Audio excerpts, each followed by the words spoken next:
राधे राधे दोस्तों, आप सभी का नैन्सी की दुनिया में बहुत बहुत स्वागत है।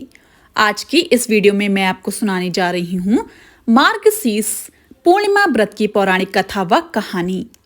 मार्गशीर्ष पूर्णिमा 15 दिसंबर रविवार को पड़ रही है दोस्तों। मार्गशीर्ष पूर्णिमा कई जगहों पर सांस्कृतिक उत्सवों के रूप में भी मनाई जाती है। इस दिन भजन कीर्तन के साथ साथ दान पुण्य के कार्य करने का भी विशेष महत्व है।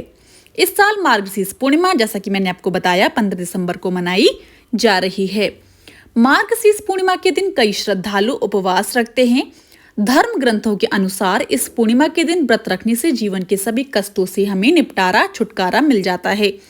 ये व्रत बेहद फलदायी माना जाता है। इस व्रत में भगवान विष्णु और चंद्रदेव की पूजा की जाती है। आइए मार्गशीर्ष पूर्णिमा व्रत कथा की शुरुआत करते हैं। ध्यान से सुनिएगा दोस्तों। राधे राधे।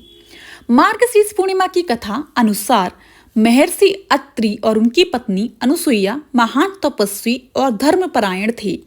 महर्षि अत्रि अपने तप और योग बल के कारण सभी में बहुत सम्मानित थे और उनकी पत्नी अनुसुईया भी अपने पतिव्रता और सतीत्व के लिए काफी प्रसिद्ध थी। एक दिन उनकी महान तपस्या और सद्गुणों से प्रभावित होकर त्रिदेव ने उनकी परीक्षा लेने का निर्णय लिया। त्रिदेव भिक्षुकों के रूप में माता अनुसुईया के आश्रम में पहुंचे और उन्होंने उनसे भोजन की याचना की, लेकिन उन्होंने ये रखी कि माता अनुसुईया को उन्हें निवस्त्र होकर भोजन कराना होगा। अनुसुईया ने अपनी सतीत्व और तपबल से उन तीनों को छोटे बच्चों में बदल दिया और फिर उन्हें निवस्त्र होकर भोजन कराया। जब महर्षि अत्रि वापस लौटे तो उन्होंने देखा कि 3 छोटे छोटे बच्चे अनुसुईया के पास खेल रहे हैं।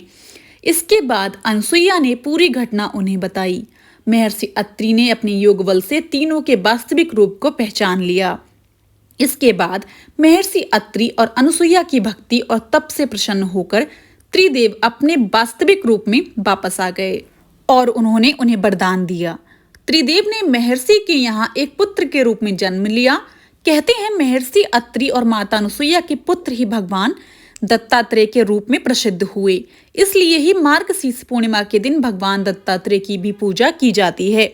इसके अलावा ये दिन भगवान विष्णु और शिव जी की आराधना के लिए भी महत्वपूर्ण माना जाता है। दोस्तों, यहीं पर कथा समाप्त होती है।